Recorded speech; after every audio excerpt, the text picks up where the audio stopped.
Hello, everyone, and welcome to another episode of Slide Into Sports. One of the main things we're going to be talking about today, given the title, is Ohio State giving the Schlip to the NCAA about Michigan.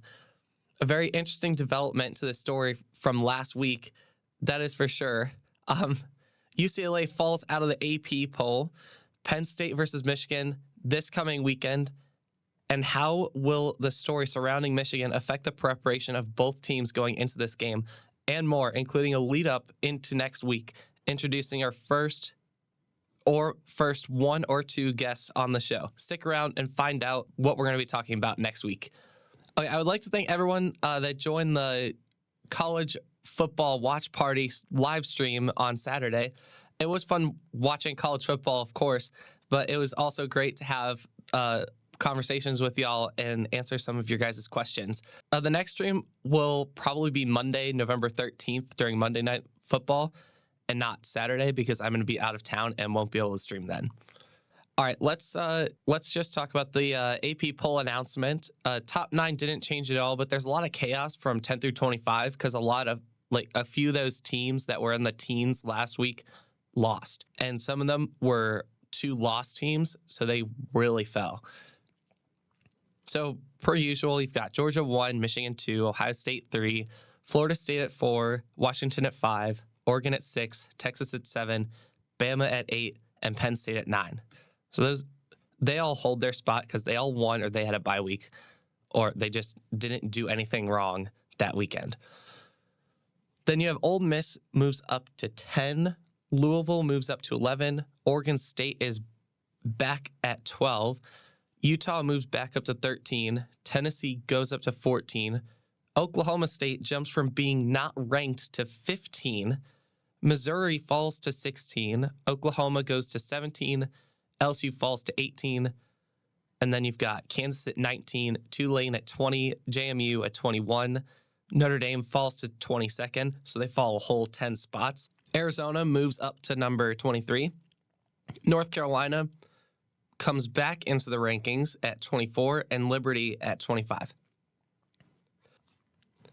Despite the chaos in the double-digit ranked teams, I think the AP poll did a fairly decent job here. But, of course, I have a different take. At 1, I have Georgia because they took down a strong Missouri team. It was definitely their toughest match of the year, and it was very close until the end. But Georgia has a tougher game against the fiery offensive Ole Miss that has only a loss to Bama and is looking to break into the top 10. They're currently tied with Bama in the standings for the SEC West. So they need to, if they want to have any chance of being atop the SEC West, they need to beat Bama, or they need to beat Georgia and hope that Bama loses another game. I have Michigan at 2. I moved them up from last week because they took care of business against Purdue in a conference championship rematch. Ohio State's at 3 because, while yes, they did take care of Rutgers, the first half was a bit questionable, and they did come out and win by a lot of points, but that first half had me a little worried about them, so I moved them to 3. Washington, I have them at 4. I have them passing up Florida State because I liked their win over USC better than Florida State's win over Pitt. With that said, I have Florida State at 5. Oregon is at 6. They continue to dominate their opponents. Let's see what they do next week when they face USC and their offense. Texas, I have them at 7. They had a really close game with Kansas State. They won in overtime. I have Bama at 8. They had just gotten a strong win over LSU, and their offense just looks amazing right now. They've come a long way from the start of the year after their loss against Texas and their close win against Southern Florida. Penn State, I have them at 9. They got a good win over Maryland, but Maryland hasn't really looked too good this year. Maryland was expected to be better this year, but they've been kind of disappointing, to be completely honest. But in that game, they do look good leading up into the game with Michigan, so expect expect this weekend, that Michigan-Penn State game to be a really good one. Ole Miss, I have them at 10. They had a close game against Texas A&M, but they still looked really good. Louisville moves to 11 after holding Virginia Tech to just 3 points. I did see that a lot of people were thinking maybe Virginia Tech could shock Louisville. I mean, it did kind of make sense for people to say that. Was at Virginia Tech, and it was a key game for Virginia Tech if they wanted to stay in the standings for the ACC championship against Florida State. And lots of the teams that are just below Louisville in the ACC probably wanted Louisville to lose because that would give them a better chance of sneaking into the ACC championship. But right now, after that win against Virginia Tech, the ACC championship is looking like it's going to be a Louisville versus Florida State game. I have the Cowboys of Oklahoma State up at 12, so I moved them up further than the AP poll did. They had a really, really good win against the Sooners. I think they have a chance to win or to make the Big 12 championship to play Texas. I think they would give Texas a good show. Their Oklahoma State's run game is just insane. It just looks they have one of the best running backs in the NCAA right now. So I think Oklahoma State, Texas, expect that to be the Big 12 championship matchup. Oregon State, I have them moving up to 13, partially due to the fact that the teams above them shot down the rankings, like Notre Dame. They did win their game against Colorado. Utah, I have them at 14. They just threw around Arizona State. They go up against Washington this weekend. So let's see if the Pac-12 championships, the Pac-12 champions from last year, if they can shock the Washington Huskies. Tennessee moves up to 15. And oh my goodness, Tennessee, they have seen so much movement in the AP poll this year. I think last week they were down at like in the 20s somewhere. They might have been 20th. And now they move all the way up to 13th. And they won. I mean, yeah, they won against UConn, but it's UConn. Tennessee does have a tough game against Georgia in a couple weeks, but Tennessee's going to have the home field advantage. So expect Tennessee to go to bring the fight to Georgia. I have Missouri at 16. Even with the loss to Georgia, they looked really good.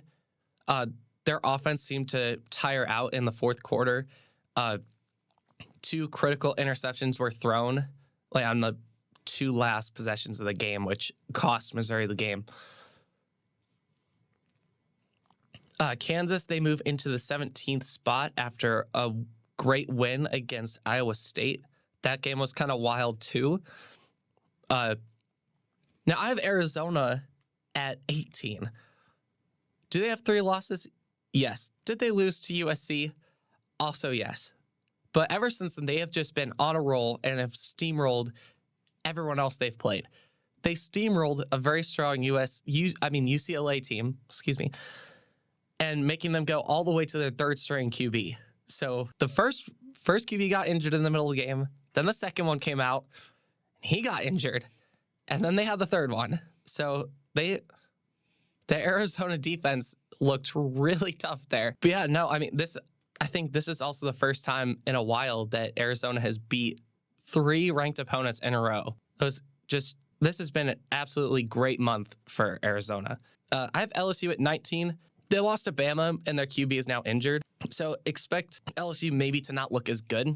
Their playoff hopes are shot, for sure, I think. But I think the loss of their QB is a worse loss for them than the loss to Bama. I have Oklahoma at 20. After their loss to Oklahoma State, even before that, they've really been in a downward spiral. They might bounce back against West Virginia, but we'll see. West Virginia is also looking to sneak into the conference championship. A win against the Sooners will help them get there. I have JMU at 21. They still remain undefeated. Tulane at 22. They won as well. Notre Dame falls to 23 for me. I mean, this is mainly because they lost to a 4-4 Clemson team who has looked awfully questionable this year. Liberty moves to 24. They're still undefeated.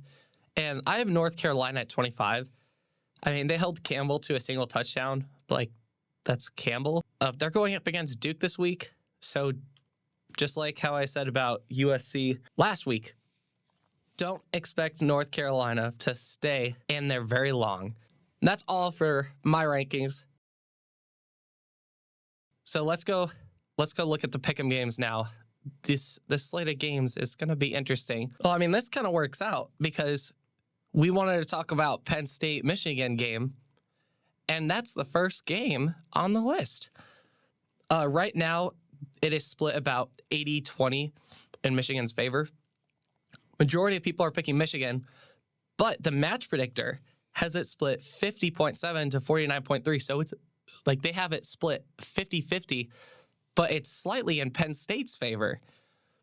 I think a lot more people would be picking Penn State if this was an evening whiteout game, because that's normally when, Penn State is known for their whiteout games and how loud it gets then.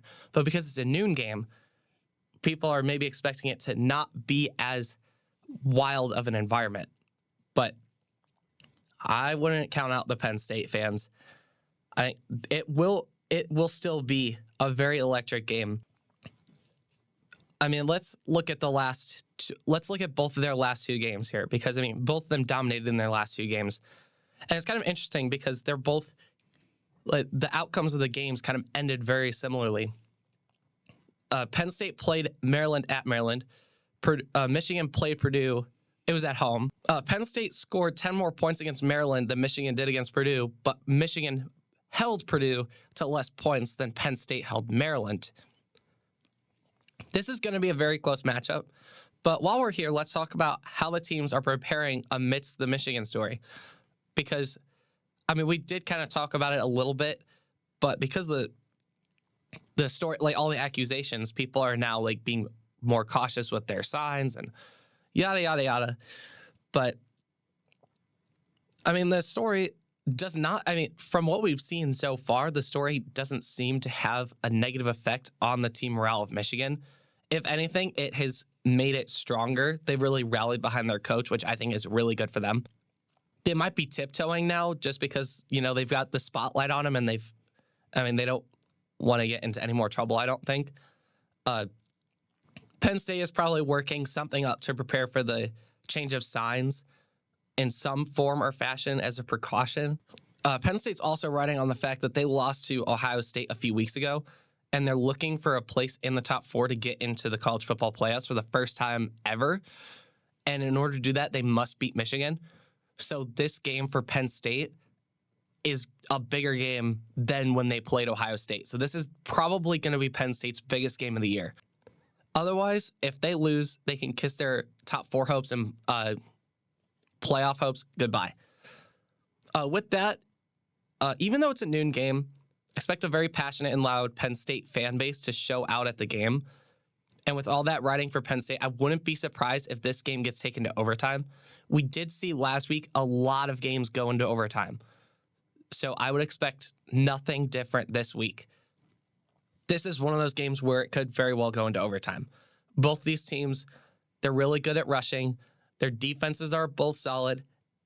And both their QBs are very good. So I would expect this to be fairly even going down the stretch, and it will probably go to overtime.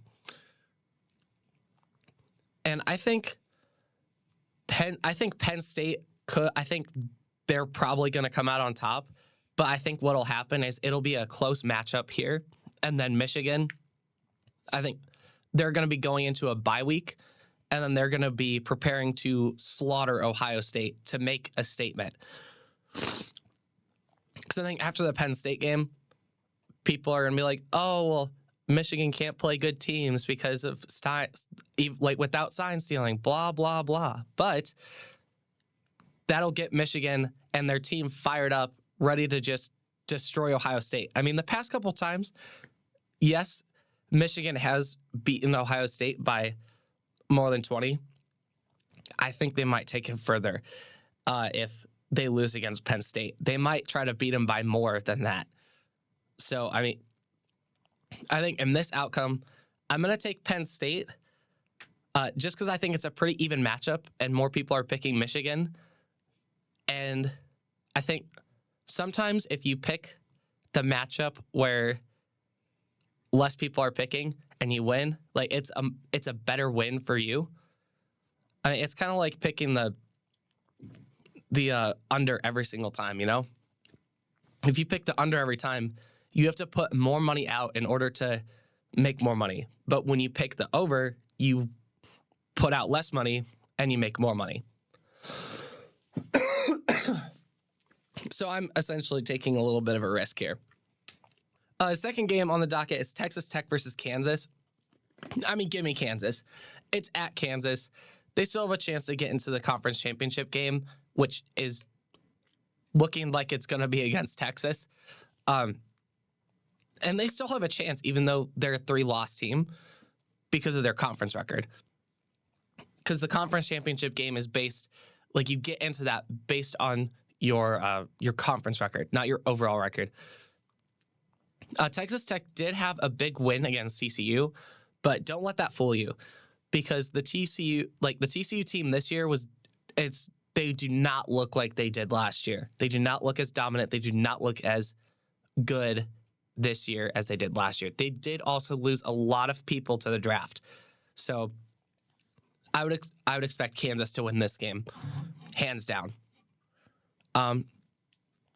Third game is Virginia Tech versus Boston College. Boston College really hasn't looked all that bad this year. I mean, you look at their record, they're 6-3, which, I mean, that makes Florida State's win over Boston College look a little bit better. I mean, winning over a 6-3 Boston College, it makes that win look a lot stronger for them. My gut's telling me to pick Boston College here, and I think I'm going to go with that. Boston College is also on a 5-game win streak right now, and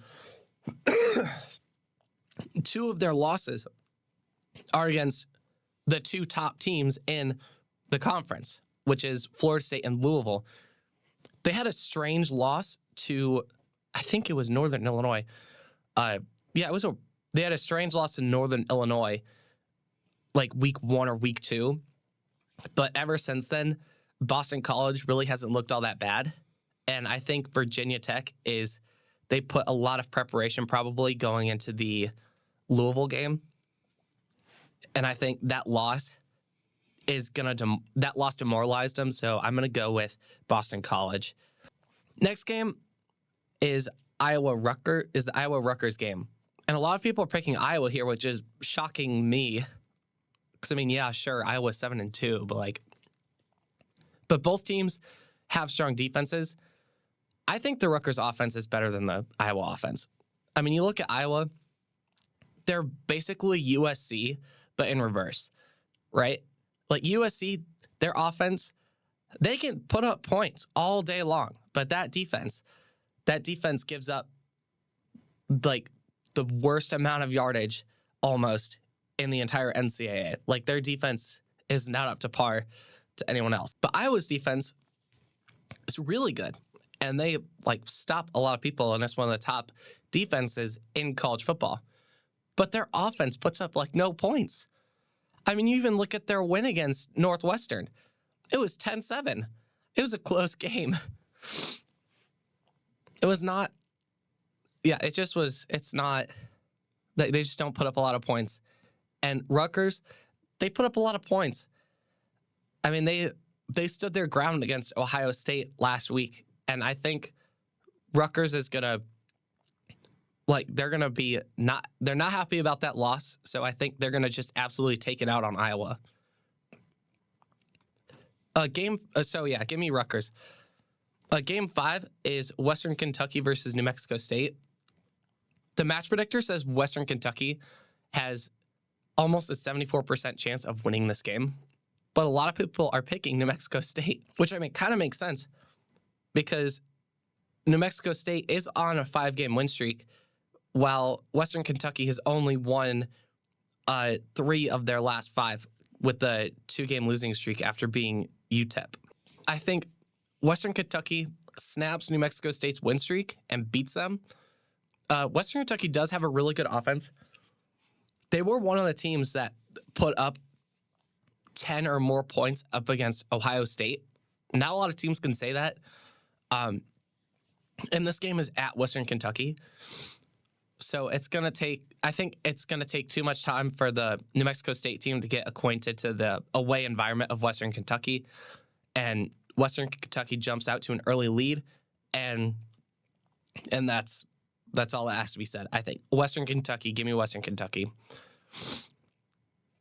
6th game on the docket is Texas State versus Coastal Carolina. You've got a fiery offense of Texas State versus a rock-solid defense of Coastal Carolina. The game is at Coastal Carolina, and they're favored to win by 75%.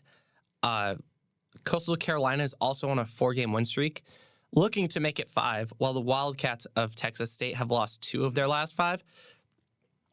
I like Coastal Carolina in this match just because, defense. You see it like Ohio State, like when they played Notre Dame, it was a low-scoring game, and both of those teams have solid defense. So I think defense, that's really what wins games in college football. So I'm going to take Coastal Carolina. All right, Game 7. This one is kind of a doozy here. We've got Missouri versus Tennessee. Missouri's coming off a tough loss against Georgia, leaving both Missouri and Tennessee tied with each other in the SEC East with 2 losses. I like the way Missouri has looked this year compared to Tennessee. Tennessee has not been very consistent in their play, especially on the road. Both of Tennessee's losses are on the road to a Florida team that was questionable at the beginning of the year and a Alabama team that is just on a roll right now.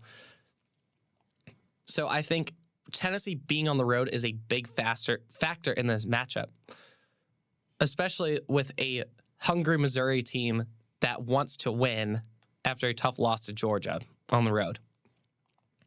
I also think Tennessee is probably going to be looking more ahead to the Georgia game than Missouri because, it is Georgia after all. I'm going to take Missouri in this matchup. I really like the way that team has looked this year. They've been probably one of the more surprising teams in college football. Game number 8 is Oklahoma State versus UCF. I'm going to make this one quick. Just give me Oklahoma State. It's not even going to be close, so I'm not really going to go into it all that much. The 9th game, that one is Ole Miss versus Georgia. The match predictor says Georgia has almost a 70% chance of beating Ole Miss. I think the factors at play that are going to have the most impact on this game is the Ole Miss defense and the Georgia offense. Ole Miss needs to keep the Georgia offense off the field as long as possible if they want to win. Forcing Georgia to play like their offense, like they have to force Georgia's offense to play fast if Georgia wants to stick with Ole Miss. Like that, I think that's going to be Ole Miss's strategy because we know that Ole Miss, they can move fast. They can throw the long ball. They can score very quickly. We saw that in the Ole Miss versus LSU game. And like I said earlier, Ole Miss is currently second in the SEC West to Alabama. They have 1 loss in the conference to Alabama. Alabama has no losses in the SEC conference. So if Ole Miss wants a shot at the SEC championship game, which will probably be a rematch against Georgia, they have to win this game. It is very critical for Ole Miss to win this game. Even though this is at Georgia again, Georgia's low-key lucky here that this is at Georgia. Anyway, I think Ole Miss is a tougher opponent than Missouri. So this match is bound to be close. I mean, if this match wasn't close, they would not have put it on the college pick'em. That's one of the things about college pick'em. They pick 10 games that they think are going to be hard to predict. Because, I mean, otherwise, like, if you think about it, everyone would be winning if all the games were easy to pick, you know? So, I think because, like, I really want Ole Miss to beat Georgia here, and I don't want to pick them just because I don't think they have that big of a chance of winning. But they did beat LSU in the thriller. It was one of the highest scoring games in college football this year, if not the highest. And in that, the offense was on the field for a very long time that game, which, I mean, shows that their offense has the stamina to last the whole game and be strong throughout. I'm going to go against my better judgment here, and I'm going to pick Ole Miss. Now, I think around like 80 or 90% of people picked Georgia. This is kind of like the pick with the Penn State Michigan game. I'm taking a little bit of a risk, but there's high reward, and I think Ole Miss has a better opportunity to upset Georgia than Missouri had. I mean, you saw how close the Missouri-Georgia game was. It was very, very close. I think it was closer than most people thought it was going to be. Oh, my word. You know, I think it was closer than people thought, which I think is a sign that Ole Miss can shock Georgia. And lots of, like, teams like Missouri and Tennessee, who are right behind Georgia in the standings, they need Georgia to lose this game. So I think Ole Miss takes Georgia in a close matchup, but it'll be a high scoring game. The final match in the pick'em is Fresno State versus San Jose, and I'm gonna pick Fresno State because they've been on a roll, and San Jose State lost to an Air Force team that just got absolutely crushed by Army. So that makes that loss for San Jose look worse. And Fresno State has stood against tougher teams like Purdue and won. So I'm going to take Fresno State here. So the tiebreaker. This week, the tiebreaker is how many total points will be scored in Ole Miss versus Georgia. And last week, which was the tiebreaker, last week the tiebreaker was the how many points would be scored in the LSU-Alabama game. And I said there'd be 80, around 80. I was 10 off. It was 70 points total. I think it probably would have been closer to my pick had LSU's quarterback not had that injury at the end of the game. I mean, that really had a huge impact on LSU's gameplay. I mean, your quarterback is the quarterback is one of, if not the most important players on the field because they touch the ball the most and they help make the plays and they make them happen. Like, they're one of the key pieces into making those plays happen. And they're involved in every play. So, and also with LSU's quarterback, he was on track he was one of the quarterbacks that was a Heisman candidate. So, which, I mean, also shows you how much of an impact that he had on LSU's team. So them losing out on him, I think he probably could have scored at least one more touchdown in that game, which would have made it 77, which would have made my prediction look so much better. This game, though, with Georgia and Ole Miss, I think 57 points will be scored total in this game. This is because the Georgia's tight end Brock Bowers is injured, and that's the biggest playmaker, so that's going to affect Georgia's scoring. And Georgia's defense is probably going to hold Miss to I combined two words there. Hold Ole Miss to less points than they normally score, which, I mean, I think last game Ole Miss scored almost 40 points. So it'll probably be like they'll probably score almost 60 points combined, which is why I picked 57. All right, so there has been a new development in this story with Michigan. There was allegations made against Coach Ryan Day and his family for hiring private investigators about having people look into Michigan and see if they were sign stealing, which, I mean, does not sound surprising at all, like when you first look at it. Just because, I mean, the rivalry is so heated, and now with this story, it just is getting even more heated. So when you first look at the story, when you look at the headline, you're like, okay, yeah, this makes complete and total sense. But on Monday, the allegations were deemed false, and according to Yahoo Sports, Big Ten Commissioner Tony Petitti asked NCAA officials whether or not if it was true, and the NCAA officials were told it was untrue, or they said it was untrue. So, I mean, what even prompted, like, in my mind, what prompted the investigation in the first place anyways? Because, I mean, this story has just grasped so much attention so fast. Like, I feel like a lot of people don't even know where the root of that even starts, just because of how quickly the story has moved along. It's just completely left, like, it's like they just pulled the tree right out of the ground, you know? So, I mean, they said before the NCAA started their investigation, a private investigator came forward with the evidence implicating Michigan, but it doesn't say who hired the private investigator. Because when you have a private investigator, someone has to, like, hire them, right? I mean, they're not going to investigate something without cause.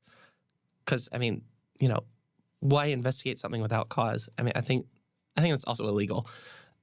Anyways, we don't know why the investigator was doing this or who they were doing it for, but I still think it was a rival school. And I mean, it doesn't seem to be Ohio State. At least that's what the story is implying. But I would not be surprised at all if it was. I don't think it was Ryan Day. Because kind of like with the sign stealing, lots of people were accusing Jim Harbaugh of giving the go-ahead on the sign stealing. And that was his whole idea. But it was really someone else that was on, yes, they were on the Michigan staff and they were on the coaching staff, but it wasn't Jim Harbaugh, and it doesn't sound like Jim Harbaugh was the one who gave the go-ahead. So I'm thinking something kind of similar is going on here. Probably someone from Ohio State, maybe an assistant coach, maybe someone like, kind of like just like maybe a recruiting person. I don't know, someone like kind of on the lower end, I think prompted this. And I mean, this kind of goes into, I mean, for me at least, when I look at stories like these, I think lots of people automatically assume, like, when it says Michigan, people are like, oh, it's Jim Harbaugh, it's him. And same thing with Ohio State. If it says Ohio State in the headline, it's Ryan Day, it's him. He's the one who prompted the investigation. And, you know, you don't really look into it much further after that. But yeah, I mean, that's just what happens when someone like up at that level, like their name, like the name Ryan Day is associated with Ohio State and the name Jim Harbaugh is associated with Michigan. So you've got that whole name brand association right there with both of them, which is beneficial in some ways. Don't get me wrong, it has benefits, but in this case, it's not very beneficial.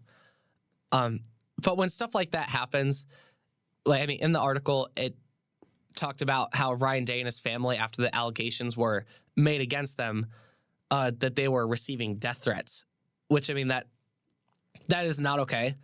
I'm sure similar stuff happened as well. Like with Michigan, people were probably making threats towards them as well, which is not okay.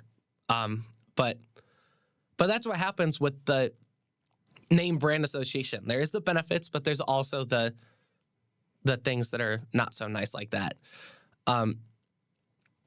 But I think that just means that we need to be more careful when we're reading the articles and reading the headlines and making sure that we understand what is at play and what could be going on behind the scenes. Because, I mean, you got because lots of people, they're biased towards Michigan, they're biased towards Ohio State. You have to put it aside and be rational. And not a lot of people these days are rational. So just next time when you're reading that stuff, try to take that into account. So last week, the official college football playoff rankings came out, which is interesting. And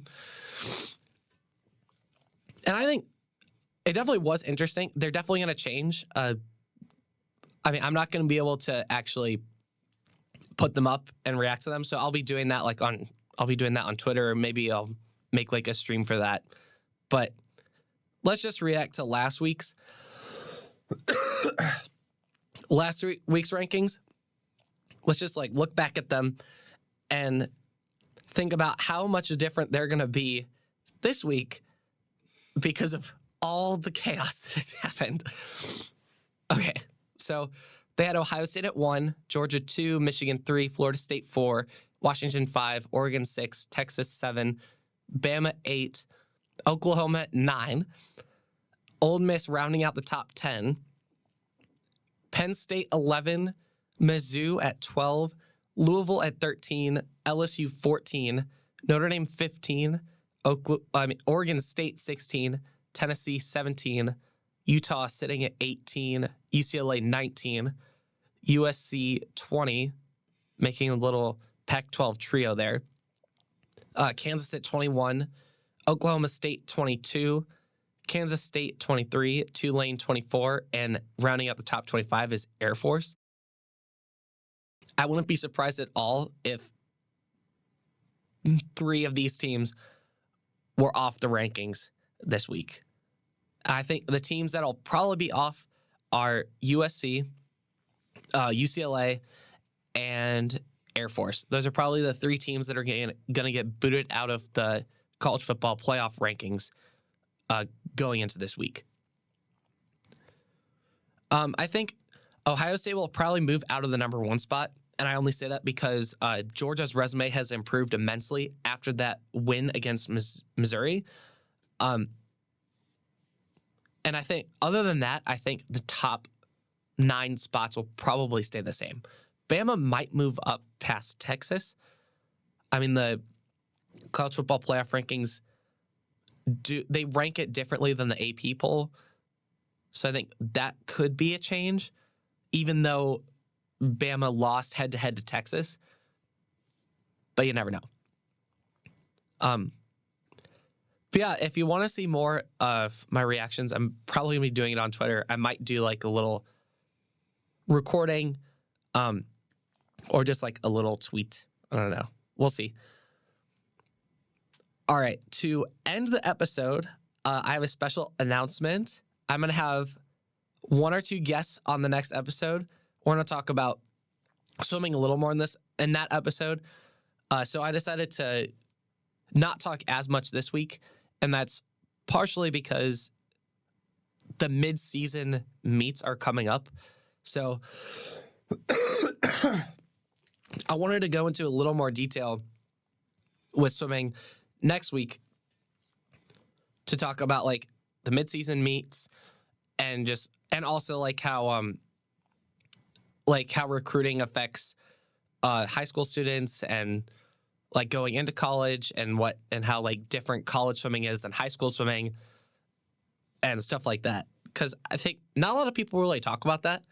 And I think that kind of stuff, even though like it's little things, but like when I was younger, like I was taught that little things can sometimes mean the most.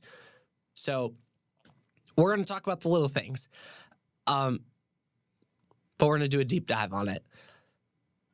We're also going to talk a little bit about like maybe why people choose like club swimming over college swimming, what led us to those decisions, and like how we feel after. Because like now that I'm on my third year in college. So, I mean, I'm able to kind of reflect on that a little bit. So are the guests should also be able to reflect on that as well, because they're also going to be like around the same amount of time of college as me. So, but thanks for coming on and joining me this week. Twitch stream, don't forget that's going to be Monday during Monday Night Football. It probably won't be right when it starts just because I have class. But it'll be then. It'll be on Twitch. I tried to record the stream, and I thought I did, but I did not. So there's only a clip of the stream from last week that's up on the Twitch, which you can go check that out. There's also the Insta I'll be posting. I post updates there. And the YouTube, my goal is to also have, I'm going to upload the streams there as well, because Twitch only stores the streams for 14 days. So I'm going to upload the streams to YouTube as well. I'm going to try to figure out how to stream from both Twitch and YouTube, because I think you can do that. Just because I think YouTube is a little more easier to access, because Twitch is still kind of a newer platform, and YouTube, it's a lot easier to store old streams. So I'm gonna be doing that. Thanks for coming on. I'll see you all next week. Get ready for, I hope you all enjoy the fiery weekend that is gonna be college football. And yeah, I'm totally doing like the Midwestern goodbye, where like you say goodbye like 4 different times, but you don't actually leave. Okay, but see you all next week. Yeah.